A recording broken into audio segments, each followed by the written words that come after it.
हुकूमत सिंध की जानिब से कराची में बहुत सारे तरक्याती काम किए गए, बहुत सारे फलाही काम किए गए, लेकिन इसके साथ साथ एक ऐसा इंकलाबी कदम उठाया, एक ऐसा बड़ा इदारा कायम किया गया है हुकूमत सिंध की जानिब से, जिसका नाम है रेस्क्यू 1112। वो किस तरह से वर्किंग करता है, कौन कौन सी सर्विसेज फराहम करता है और इस एक विंडो के नीचे कितने सॉल्यूशंस मौजूद हैं, आइए आपको दिखाते हैं।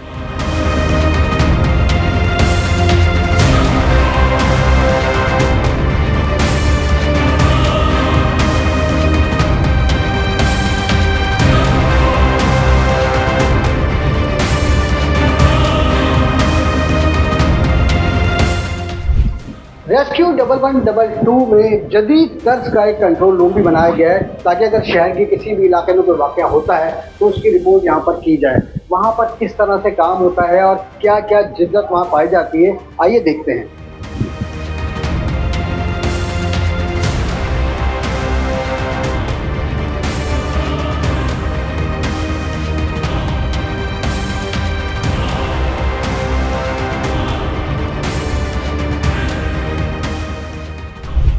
मैं इस वक्त मौजूद हूँ रेस्क्यू 1112 की जानिब से बनाए जाने वाले state of the art control room में। यहाँ पर किस तरह से वर्किंग होती है और कितनी जदीद तर्ज पर ये बनाया गया है, ये हम जानते हैं। हमारे साथ मौजूद है रमनवाज साहब, जो यहाँ के इंचार्ज है। रमनवाज साहब, ये बताइएगा कि ये कंट्रोल रूम बड़ी जदीद तर्ज पर बनाया गया है, किस तरह से बनाया गया है, किस तरह से वर्किंग होती है यहाँ पर, इसके बारे में थोड़ा सा बताइएगा। अस्सलाम वालेकुम। ये सिंध गवर्नमेंट की जानिब से एक ऐसा 1112 का प्लेटफॉर्म क्रिएट किया गया है, जिसमें ये है कि आवाम के लिए किसी भी इमरजेंसी में एक नंबर पे तमाम सर्विसेज प्रोवाइड की जाती है और फ्री ऑफ कॉस्ट की जाती है। अगर किसी को कोई भी इमरजेंसी हो तो 1112 पे कॉल कर सकता है। अगर वो फायर इमरजेंसी है, कोई मेडिकल इमरजेंसी है, या किसी के घर पे कोई जानवर आ गया है, ऐसा कोई सांप आ गया है, या कहीं पे कोई बिल्डिंग जो है वो कोलैप्स हो गई है, तो उसको 1112 पे।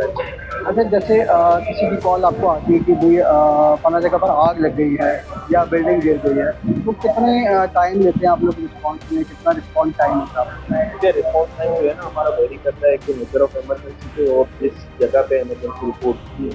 हमारी स्टेशन जो है, अब अगर मेडिकल इमरजेंसी की बात हो तो हमारी एम्बुलेंस की पॉइंट्स पे स्टेशन वो रोड शो होती है। फायर टेंडर्स हो गए या हमारे डिजास्टर जो रिकवरी व्हीकल्स होते हैं वो स्टेशन पे होती है। तो अगर कोई मेजर इंसिडेंट है तो उसमें ये है कि कभी सेंटर से फॉरन डिस्पैच करा के उसका एवरेज रिस्पॉन्स 15 से 20 मिनट है। फायर और अर्बन कंजर्वेशन व्हीकल एम्बुलेंस जो है वो कराची में भी 8 से 12 मिनट के अंदर है, और रैपिड रिस्पॉन्स राइफल वो हमारे पास 5 मिनट का है। रमनवाज साहब ने हमें बताया कि एम्बुलेंस की टाइमिंग है वो तकरीबन 10 से 12 मिनट में जो है वो पहुँच जाते हैं, क्योंकि मुख्तलिफ स्टेशन पर वो खड़ी होती है। इसी तरह जो फायर का जो इशू आता है तो उसमें जो गाड़ियाँ जो खड़ी होती है मुख्तलिफ स्टेशन पर, उनको कॉल की जाती है और वो जल्द से जल्द पहुँचने की कोशिश करती है। तो इस तरह से ये कंट्रोल रूम जो है वो इनका काम कर रहा है।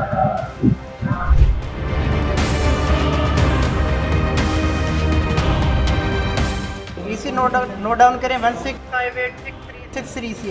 I repeat 16586363।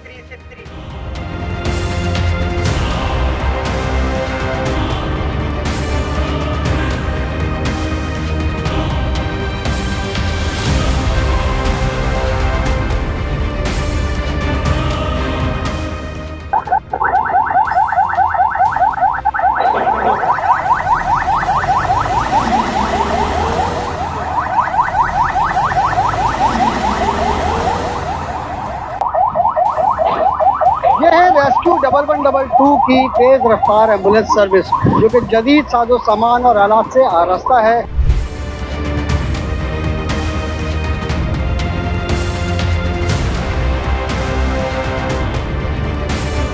इसका रिस्पॉन्स टाइम भी बहुत शॉर्ट है, ताकि जल्द से जल्द उस मुकाम पर पहुंचा जा सके जहां हादसा हुआ है और लोगों की जानें बचाई जा सके।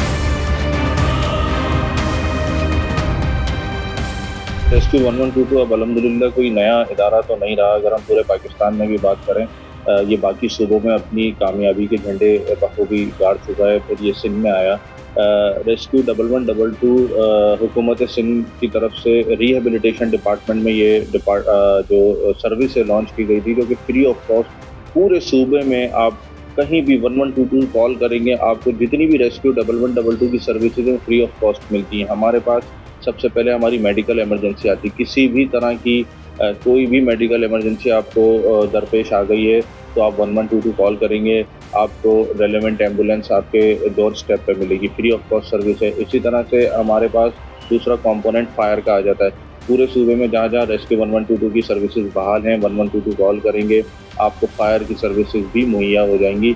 इसी तरह से हमारे पास एक डिज़ास्टर रिस्पॉन्स विंग भी है, जो कि अर्बन सर्च एंड रेस्क्यू का विंग कहलाता है। ये विंग उस वक्त एक्टिवेट होता है जब कोई भी बिल्डिंग कोलैप्स हो जाएगी, आया वो मैन मेड कोई डिजास्टर की वजह से हुआ है या नेचुरल डिजास्टर की वजह से। सर इमरजेंसी रेस्क्यू सर्विस में आपकी क्या मदद कर सकता हूँ? सर मुझे एड्रेस बताइएगा कहाँ आग लगी है।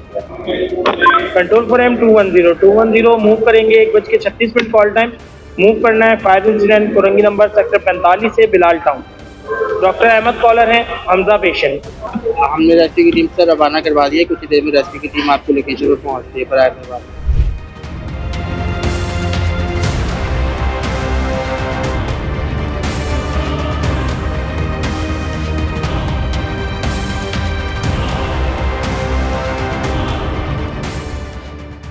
रेस्क्यू 1122 में जहां फायर फाइटर्स मर्द हजरात हैं, वहीं खवातीन भी किसी से पीछे नहीं और वो मर्दों के शाना बशाना जो है काम कर रही हैं। और फायर फाइटिंग की एक टीम जो रेस्क्यू 1122 की है, अब ये रवाना हो रही है उस जगह पर जहां पर इनको आतिशज़दगी की इत्तला मिली है।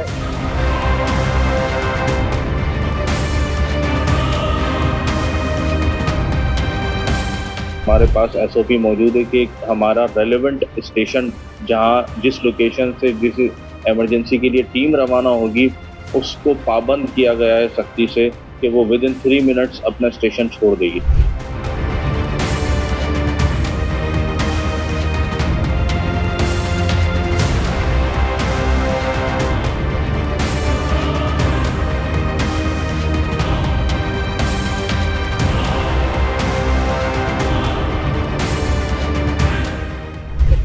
जब से मैं अब तक ट्रेनिंग के बाद जब से मैं अब तक यहाँ आई हूँ तो उसके बाद से मैंने जो है बहुत सारी एमरजेंसी यहाँ पे डील की हैं। सबसे पहला जो हमारी एमरजेंसी थी वो थी काशी सेंटर की।